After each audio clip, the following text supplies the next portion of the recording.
So good evening everyone. My name is Shubham Srivastav and today is 14th June 2026 and I'm recording this video at 11 p.m. Uh, and welcome to my take on the markets. Basically, this channel is all about a common man's investing journey. Um we all want to become a great investor. हम सबको बहुत अच्छा investor बनना है and at the same time we want to. हमने बहुत सारे videos तो बहुत देखे कंपाउंडिंग के, ऐसा करेंगे तो कंपाउंडिंग होगा, वैसा करेंगे तो कंपाउंडिंग होगा, एक दिन इतने करोड़ बन जाएगा. सो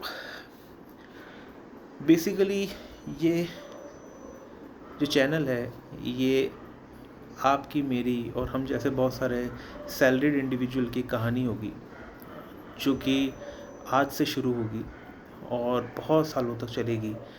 और एक केस स्टडी भी होगी लोगों के लिए कि क्या वाकई में सिंपल इन्वेस्टिंग से हम वेल्दी बन सकते हैं या ग्रेट इन्वेस्टर बन सकते हैं. इन बहुत सालों में जो आने वाले साल हैं उनमें इकोनॉमिक डाउन टर्न्स होंगे, बर्स्ट होंगे, बूम्स होंगे और हम किस तरह से नेविगेट करेंगे मार्केट्स को ये वक्त ही बताएगा. बहुत इंटरेस्टिंग होगा. सो पूरी कहानी यही है कि हम आज से शुरू करेंगे और मैं भी 35 साल का हूँ और होपफुली 90+ तक जीऊँ. तो जब तक जीऊँ तब तक ये एक स्टोरी कंपाउंडिंग की, क्या ये सच में होल्ड करेगी या नहीं करती है, क्या होता है इंडियन कॉन्टेक्स्ट में, ये एक्चुअली कोई बताएगा नहीं. तो ये एक लाइफ प्रूफ रहेगा. मैं अपना पोर्टफोलियो भी शेयर करूँगा. मुझे नौकरी करते करते लगभग 7 साल होने को आए हैं. मैंने अपनी पहली सैलरी जो थी वो लगभग 36-37,000 से शुरू की थी और आज की तारीख में मैं एक नॉर्मल मिडिल क्लास जो होता है 12 से 14 लाख वाली जो CTC जिसका होता है वो हूँ मैं, जिसमें मेरे ख्याल से बहुत सारे लोग मुझसे ऊपर होंगे. 7 साल की जर्नी में मैं यहाँ तक पहुँचा हूँ. ऑब्वियसली बात है, एक मिडिल क्लास फैमिली से हैं तो बहुत ज़्यादा बेस नहीं था. तो मैं सब कुछ अपना पोर्टफोलियो मैंने कहाँ कहाँ इन्वेस्ट कर रखा है वो एक पूरा कॉर्पस आपको बताऊंगा. अभी मैं इतना एक्सपर्ट नहीं हूँ कि मैं वीडियो के साथ साथ स्क्रीनशॉट्स वगैरह ऐड कर सकूँ. तो मैं सिर्फ आपको बता सकता हूँ ऐसे कि मेरा फ़िलहाल पोर्टफोलियो ये है, मेरी नेटवर्थ यहाँ तक आई है एंड आगे कैसे कैसे हम ग्रो करेंगे और मैं क्या प्लान करता हूँ कि अभी मैं क्या सोचता हूँ मार्केट्स के बारे में. तो सबसे पहले मैं एक बात बता दूं कि मैंने मोस्ट ऑफ द इन्वेस्टमेंट्स जो हैं एक्टिव स्टॉक्स में मेरा कम है. मेरा NPS और म्यूचुअल फंड्स में ज़्यादा है and I am a big believer of recurring deposit and FD because Warren Buffett हमेशा कहते हैं कि cash is king, which does not literally mean कि you should hold cash, but you should always have a dry powder so that market जब गिरे तब आप डाल सको. So this is my whole philosophy. Also I value longevity a lot. मुझे return कम मिल जाए that's perfectly fine but it should sustain for a very long time. So मेरी कुछ इन्वेस्टिंग फिलोसफी इस तरह की है कि I want robust things. Active stocks में मैं इसलिए रिलेटिवली कम हूँ, मतलब मैं NPS में ज़्यादा हूँ बिकॉज NPS में क्या होता है कि एक्सपेंस रेशो कम होता है तो रिटर्न डिसेंट मिल जाता है. तो क्योंकि I am not a great investor now, अभी तक आज की तारीख में I am not a great investor yet, but I want to become and so does you want to become a great investor. तो हम 50-55 में तो सीखेंगे नहीं कि कैसे इन्वेस्टिंग करते हैं. सो हमें थोड़ा तो पानी में उतरना पड़ेगा. सो बेसिकली उसी कारण से मैंने पर्सनली थोड़े बहुत स्टॉक्स जो मैंने लिए हैं वो लिए हैं, बट आपको सिर्फ मैं शेयर करूँगा. आप अपना रिसर्च खुद करिएगा, ना मेरी रिकमेंडेशन है. और मैं बिल्कुल गड्ढा इन्वेस्टर हूँ यही मान लीजिएगा कि ये तो बेवकूफ़ है. सो सबसे पहले तो मैं what is my take on present market scenario वो मैं बताना चाहूँगा. सो I think that markets are fairly valued. They are not cheap, they are not expensive. Historically भी अगर देखा जाए तो they are hovering मतलब जनरली पी रेशियो जो रहता है निफ्टी का, दैट इज़ जनरली 21 से 22, और अभी भी वहीं पर ही 21 के आसपास चल रहा है। अगर मैं मार्केट कैप टू जीडीपी के बारे में भी बात करूं तो इट इज़ क्लोज टू 1। सो ऐसा नहीं है कि और निफ्टी को अगर आप देखोगे भी तो 2 साल से कोई ऐसा नहीं हुआ है कि बहुत ज़्यादा क्रैश हो गया है, टाइम करेक्शन हुआ है। कुछ लोगों को लगेगा कि भाई पोर्टफोलियोज हैव हिट, तो वो हुआ है, क्योंकि अगर निफ्टी अगर इतना गिरता है तो इंडिविजुअल पोर्टफोलियो इतना गिरता है। सिमिलर उछाल में भी होता है, बट टेस्टिंग पेशेंस, मतलब मार्केट्स हमेशा पेशेंस को टेस्ट करेंगे ही करेंगे। But anyways, coming back to the Nifty को मैं जनरली ऐसा कह सकते हैं कि टॉप 500 को बेटर बेंचमार्क मानता हूँ इकोनॉमी का। एंड मुझे लगता है उस हिसाब से भी अगर मैं देखूँ तो markets are fairly valued, which means कि मेरा ऐसा मानना है कि निफ्टी अगर आज 23,622 पर है तो at the end of the year दिसंबर तक I think it should either touch 26,000 और शुड सरपास इट। ये मेरा मानना है, I could be wrong. And पहली बात, ये ट्रेडिंग के लिए नहीं है, ये this channel is not about trading, this is all about long term investing. So as I said कि मार्केट्स जो हैं वो अभी फेयरली वैल्यूड है। अगर आप अभी SIP नहीं करोगे तो कब करोगे? यहाँ से अगर मार्केट्स गिरते हैं तो आप समझिए कि आप बॉटम पर SIP डालेंगे तो वो बेहतर रहेगा आपके लिए, रादर देन आप वेट कर रहे हैं कि आप ऊपर उठने के लिए। एंड हमने हाल फिलहाल देखा है कि बहुत सारे SIPs भी क्लोज हुए हैं। So always remember, Warren Buffett हमेशा कहते हैं कि B fearful when others are greedy and be greedy when others are fearful. And right now I think that many, even the veterans, are fearful.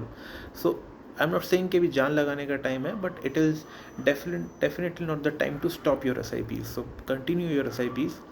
Now coming back to my net worth, and इन 7 सालों में मैंने थोड़ा थोड़ा करके, as I told you that, मैंने लगभग 36,000 के आसपास की सैलरी से शुरुआत करी थी 7 साल पहले, और आज मैं वही 12 से 15 लाख 14 लाख वाली रेंज में हूँ। नाउ एज ऑफ नाउ मेरा जो NPS का कंट्रीब्यूशन है, विच इज़ अभी जो NPS का कॉर्पस है राइट नाउ, वो 16,21,378 है। इसका CAGR लगभग 9% के आसपास है। मेरा म्यूचुअल फंड का जो कॉर्पस है वो है 6,42,664, इसका 13% के आसपास CAGR है। माय इंडिविजुअल स्टॉक्स का जो पोर्टफोलियो है उसका कॉर्पस है 11,21,000।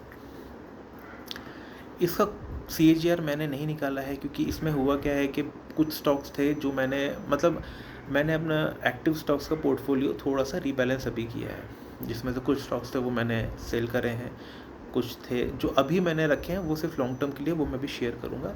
इसके अलावा मेरे पास फिक्स डिपॉजिट है अभी लगभग 6-6.5 लाख की, PPF है लगभग 2.5 लाख का। मेरी जो नेटवर्थ है एट 35 वो अप्रॉक्सीमेटली 42.2 लैक्स है। आई डोंट हैव, मेरे जो कार लोन्स हैं वो ऑफसेट कर देते हैं लोन्स को, सो मैं नेटवर्थ में उसको इंक्लूड नहीं कर रहा हूँ। सो एज आई सेड, ये सब मिलू के मेरा 42.2 लैक्स का मेरा नेटवर्थ है। नाउ मैं अपना इंडिविजुअल पोर्टफोलियो जो है वो थोड़ा बहुत आपको बता देता हूँ कि जैसे कि मैंने बताया वो लगभग 11,21,000 रुपये का है, और उसमें से कुछ मेजर होल्डिंग्स जो हैं वो ACC, ITC, HDFC, ICICI Lombard, Vadilal Industries, CDSL, Protean, e government tax, Cera Sanitaryware, NSDL, IEX, Jupiter Lifeline Hospitals, CAMS, La Opala, Denis Chem Lab, Procter and Gamble Health and Hygiene. ये मैंने बस अभी लेटेस्ट लिया है, बट बहुत ही कम अमाउंट लिया है उसमें, because it's still very expensive. SBI cards and payment and ITC hotels, जो मुझे ITC के साथ मिला था। ये मैं बस आपको शेयर कर रहा हूँ। पहली बात तो ये एक रद्दी लिस्ट है, ऐसे समझ लीजिएगा, बिकॉज मैं कोई ऐसा कोई ज्ञानी इन्वेस्टर नहीं हूँ। This is just to share कि मैंने जो अभी स्टॉक्स आपको बताए हैं, क्या आई एम ऑनेस्ट इनफ कि मैं आने वाले टाइम में भी इनको कंटिन्यू रखूँगा, because my thesis is that suppose my top 7 holdings, they are SEC, ACC, ITC, HDFC, ICC Lombard, Vedilal, CDSL, Protein Ego, Sarah and NSDL. I think they're relatively inexpensive and CDSL मेरा बहुत पहले का है. It has वो तो लगभग double से ज़्यादा हो चुका है, मैंने पहले लिया था. ACC and ITC are latest entrants, और उसके बाद लेने के बाद गिरे भी हैं वो. ऑलरेडी मैं उसमें नीचे ही चल रहा हूँ, but it's okay. Mean I think you are all aware that price basically is equals to EPS into PE ratio, and I think that अभी अर्निंग्स भी डाउन है और प्राइस टू अर्निंग रेशियोज भी कम है. तो I think it is good time to accumulate good businesses. So ये मैंने इसलिए बताया क्योंकि हम ऑफ्टन वीडियोस नहीं डालेंगे. हम 3 महीने 6 महीने में सिर्फ एक अपडेट के लिए डालेंगे. My focus would always be to increase the corpus of NPS and mutual funds. So my strategy for next 3 months would be that till week. एक चीज़ ये हो सकती है कि मार्केट बहुत जल्दी बढ़ जाए और 3 महीने में हम 26,000 कर लें. So that would mean that markets have suddenly gone bonkers, valuation बढ़ गए हैं. वहाँ हमें कुछ और सोचना पड़ेगा. पहला मुझे ऐसा लगता है, जो मेरी कॉमन सेंस कहता है कि मार्केट्स इसी तरह से रहेंगे, मोर और लेस इसी तरह से झूलते झालते 23,600 ऐसे ही घूमता रहेगा अगले 3 महीने तक. And my SIPs would continue. मेरी जो NPS में जो कंट्रीब्यूशन रहेगा दैट वुड बी 28,000. मेरा जो म्यूचुअल फंड्स में SIP रहेगा वो 25,000 रहेगा. मैंने जो आपको बताया कि मेरे पास फिक्स डिपॉजिट और सेविंग्स में मिला के लगभग 6 लाख रुपये है, तो मैं 16,000 रुपये जो है वो अभी वहाँ, ये 3 चीज़ में रहेंगी. RD में 16,000 रहेगा, म्यूचुअल फंड में 25,000 रहेगा पर मंथ, और NPS में 28,000 रहेगा. इसका मतलब ये है कि लगभग 69,000 रुपीज़ जो है वो मैं इन्वेस्ट अभी कर रहा हूँ.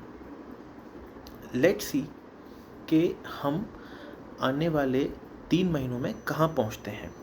मेरा ऐसा मानना है कि मेरा ऐसा टारगेट है एज ए रिटेल इन्वेस्टर कि अगर 3 महीने तक मार्केट्स, क्योंकि 3 महीने बहुत शॉर्ट टाइम है, मार्केट्स प्रिडिक्टेबल नहीं होते हैं 3 महीने 6 महीने में, फिर भी तो इसलिए ये कहना कि 3 महीने बाद यहाँ होगा बहुत मुश्किल है. 6 महीने बाद हो सकता है कि मैं बिल्कुल ही गलत हूँ, लेकिन मुझे लगता है कि सेंटीमेंट बॉटम पर है और शायद हो सकता है कि यहाँ से और ज़्यादा डैमेज नहीं होना चाहिए. Earnings would hold up. कोई कितना भी कह ले इंडिया ऐसा है, इंडिया में AI नहीं है, ये नहीं है. देखो, हर कंट्री का एक अलग तरह का फंक्शनिंग होता है. अमेरिका में टेक्नोलॉजी ज़्यादा चलता है, चाइना में मैन्युफैक्चरिंग ज़्यादा चलता है, और इंडिया में एक ट्रेडिशनल बिजनेस ज़्यादा चलते हैं. हर कंट्री का एक तरीका होता है. आप इसको उससे कंपेयर नहीं कर सकते कि सक्सेसफुल होने के लिए वैसा ही बनना पड़ेगा. सबका एक अपना चार्म है. तो ये मैं बाय नहीं करता हूँ कि अगर AI नहीं है तो भगवान जाने कुछ नहीं होगा. ऐसा कुछ नहीं है. साड़ियाँ बिकेंगी, लोग खाना खाएंगे, कोचिंग्स चलेंगी, पढ़ाई होगी, ये सब होता रहेगा. सो मैं उतना बॉदर्ड नहीं हूँ. मुझे ऐसा लगता है कि 10% का ग्रोथ तो आना ही चाहिए.